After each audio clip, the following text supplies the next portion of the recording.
بسم اللہ الرحمن الرحیم۔ السلام علیکم۔ آپ دیکھ رہے ہیں ڈی ڈی پی انالیٹیکا۔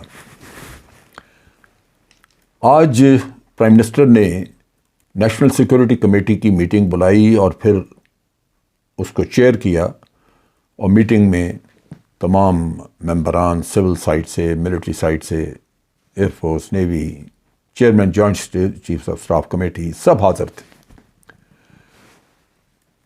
ایک پوائنٹ ایجنڈا تھا، اور وہ تھا کہ آپ نے اس خط کو، اس مراسلے کو یا اس ڈسپیچ کو ڈسکس کرنا ہے جو کہ ہمارے ایمبیسڈر نے باہر سے جو ان کو کہا گیا کسی ملک کے بڑے سینئر آفیسر کی طرف سے، وہ مراسلے کو ڈسکس کیا جائے، اس کے اوپر پالیسی وضع کی جائے، پاکستان اپنی رسپانس، اپنا جواب کہ ہم نے کیا کرنا ہے وہ ورک آؤٹ کرے۔ یہ انتہائی اہم کام تھا جو کہ حکومت کو چاہیے تھا کہ جیسے یہ لیٹر آیا تھا اس کے ایک آدھ دن کے اندر اندر وہ یہ کر لیتے۔ اس پہ کچھ ادھر ادھر کی باتیں کی جاتی ہیں کہ غالباً مشاورت کر لی تھی لیکن باقاعدہ کمیٹی کا اجلاس نہیں بلایا۔ میرا خیال ہے یہ درست نہیں ہے۔ ہونا یہی چاہیے کہ جو آپ نے آرگنائزیشن اس کام کے لیے بنائی ہوئی ہے اس کو استعمال کیا جائے۔ ہمارا اس نیشنل سیکورٹی کمیٹی کو پاکستان آرمی نے پریشرائز کیا تھا کہ یہ بنائی جائے، اور یہ جنرل جہانگیر کرامت کے ذریعے یہ میسج دیا گیا تھا کہ نیشنل سیکورٹی کمیٹی بنائی جائے فوری طور پہ، کیونکہ ہم نے دیکھا تھا کہ حکومت وقت کے پاس فیصلہ سازی، اسٹریٹجک معاملات پہ فیصلہ، اس وقت نیوکلیر ایکسپلوژن کرنے تھے، تو ہمارے پاس کوئی پراپر پلیٹ فارم، کوئی ایسا سلسلہ نہیں تھا جہاں بیٹھ کے یہ سارے ریلیونٹ لوگ بحث کر کے فیصلہ کر سکیں کہ ہمیں کیا کرنا ہے۔ نتیجتاً یہ آرمی نے محسوس کرتے ہوئے ضرورت جنرل جہانگیر کرامت سے کہا تھا کہ آپ حکومت کو بتائیں کہ اس کی اشد ضرورت ہے، یہ اس طرح کے فیصلے یوں دفتروں میں، کچن میں ادھر ادھر بیٹھ کے نہیں ہو سکتے۔ تو جنرل جہانگیر کرامت کو استعفیٰ دینا پڑا، کیونکہ حکومت نے سمجھا کہ یہ جو نیشنل سیکورٹی کمیٹی کی بات کر رہے ہیں یہ غالباً ہمارے اختیارات کو کم کرنا چاہتے ہیں، حالانکہ یہ نہیں ہے، یہ ملک کی ضرورت ہے۔ چنانچہ اب یہ کمیٹی موجود ہے، لیکن پرائم منسٹر نے ڈیلے کی اور آج اس کا اجلاس ہوا۔ نیشنل سیکورٹی کمیٹی نے اس خط کا بڑا سیریس نوٹ لیا، یعنی دوسرے لفظوں میں یہ کہیں کہ دے ور شاکڈ، اور انہوں نے فیصلہ کیا کہ جس ملک کی طرف سے یہ ساری بات چیت ہوئی اس کو ایک بہت ہی اسٹرانگ قسم کا ڈیمارش وہ بھیجا جائے، ایک احتجاج بھیجا جائے، کیونکہ اس میں جو زبان استعمال ہوئی ہے وہ غیر پارلیمانی ہے، وہ ڈپلومیٹک لینگویج نہیں ہے، اور دھمکی وغیرہ جو ہے وہ پاکستان کو قطعاً ایکسیپٹیبل نہیں ہے۔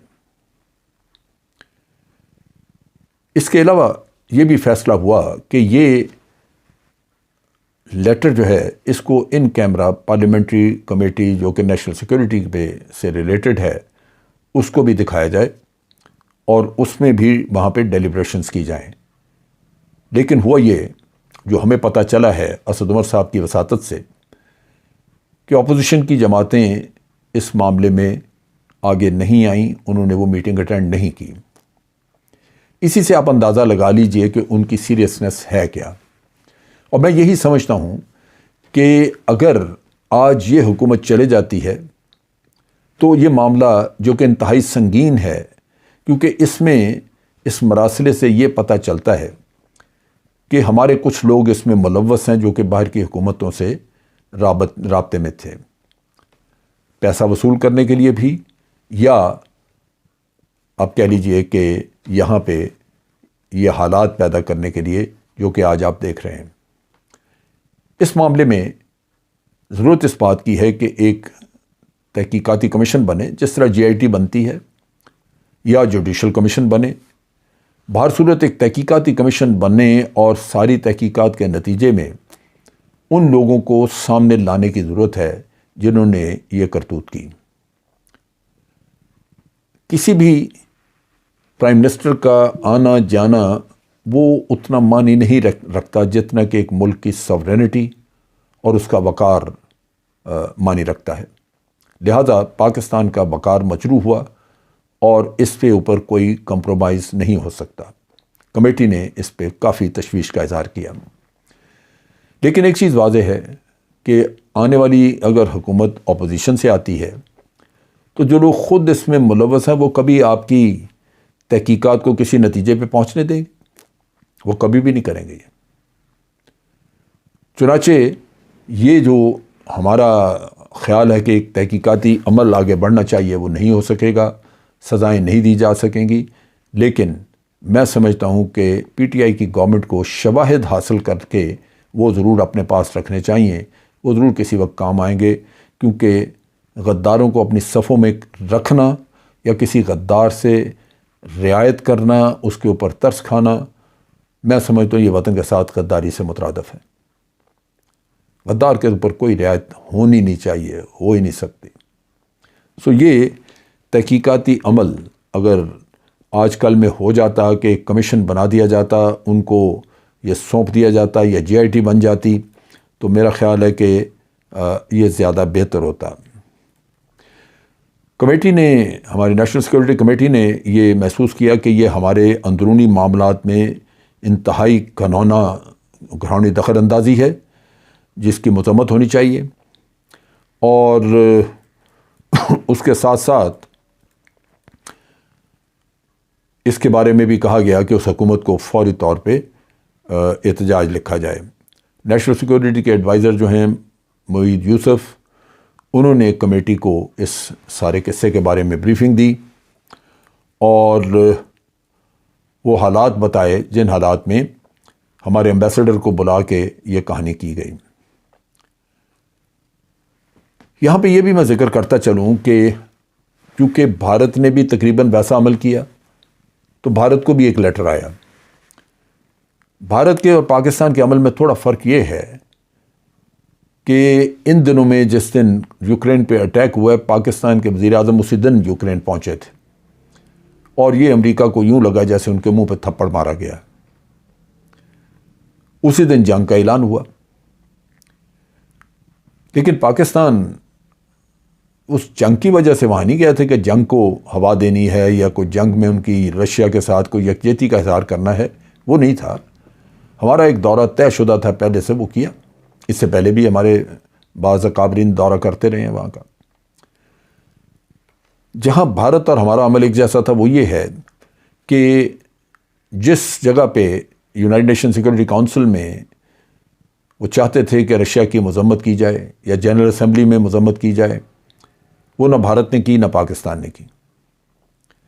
بھارت کا ان کو افسوس اس وجہ سے تھا زیادہ کہ بھارت ان کا اتحادی ہے، معاہدے ہیں، وہ کوارڈ میں ان کے ساتھ ہے۔ پاکستان اب زبانی اتحادی ہو سکتا ہے، لیکن پاکستان کسی بھی طرح سے اب امریکہ کا اتحادی نہیں ہے۔ لیکن پاکستان نے ہمیشہ اس بات کا اظہار کیا کہ ہم امریکہ، برطانیہ، فرانس وغیرہ جتنے بھی یہ مغربی ملک یا یورپین یونین کے کنٹریز ہیں، ہم ان سے بہت اچھے تعلقات رکھنا چاہتے ہیں۔ بھارت کو جو خط گیا اس میں تو غالباً سینکشنز کی دھمکی دی گئی ہے، پاکستان کو ڈائر کانسیکوینسز کی دھمکی دی گئی ہے۔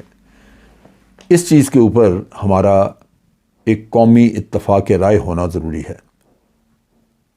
اگر قوم کے اندر اتحاد ہوگا تو آپ باہر کے خطرات کا مقابلہ بھی کر سکیں گے اور دشمن آپ کی طرف میلی آنکھ سے دیکھ بھی نہیں سکتا۔ لیکن ان حالات میں جو آج ہیں، ان میں بہت مشکل ہے کہ قومی اتحاد پیدا کیا جائے، کیونکہ جن لوگوں نے یہ سارا ڈرامہ رچایا ہے نو کانفیڈنس کا، ان کے اپنے ذاتی مفادات ایٹ سٹیک ہیں۔ انہوں نے اپنی کرپشن بھی بچانی ہے، اپنے خاندانوں کے مفاد بھی بچانے ہیں، اور ہو سکتا ہے کہ آئندہ کے لیے وہ حکومت کے خواب بھی دیکھ رہے ہوں۔ لہذا ان سے توقع کرنا کہ وہ آج عمران خان یا پی ٹی آئی کے ساتھ مل کے اتحاد رکھ کے کوئی اچھی تحقیقات، نتیجہ خیز تحقیقات کرنے میں مدد کریں گے، یا متحدہ پاکستان کی طرف سے ایک میسج دیں گے ان ملکوں کو جو اس طرح کی بات کر رہے ہیں، وہ نہیں ہوتا نظر آ رہا، یہ لوگ نہیں کریں گے۔ میں یہ سمجھتا ہوں کہ اس میں ضروری یہ ہے کہ اس پورے نظام میں پورے سیٹ اپ کو خیر بات کہا جائے، عوام کے پاس جایا جائے۔ اس سے پہلے پی ٹی آئی پوری این بلاک ہر جگہ سے استعفیٰ دے دے، کے پی کے میں سے بھی، نیشنل اسمبلی سے، سینٹ سے، سینٹ میں اگر قانوناً رہنا پڑتا ہے تو رہ جائیں، لیکن نیشنل اسمبلی سے، پنجاب اسمبلی اور سندھ اسمبلی، بلوچستان اسمبلی، جہاں بھی کہیں پی ٹی آئی کے رکن موجود ہیں، ان سب کو اس اسمبلی جو کہ ملک کے ساتھ وفاداری نہیں نبھا سکتی، اس کو خیر بات کہہ دینا چاہیے۔ اور پھر ایک ٹیمپرری کیئر ٹیکر گورنمنٹ بنے گی، اس سے تحقیقات ساری کروائی جائیں اور ان لوگوں کو سزائیں دلوائی جائیں جنہوں نے ملک کے ساتھ بے وفائی کی ہے۔ یہ اگر مثال قائم ہو تو شاید کچھ عرصہ ان لوگوں کے دلوں میں خدا خوفی موجود رہے جو وطن کے ساتھ وفاداری نہیں کر سکتے۔ آج کے لیے اتنا ہی۔ افواج پاکستان زندہ باد، پاکستان پائندہ باد۔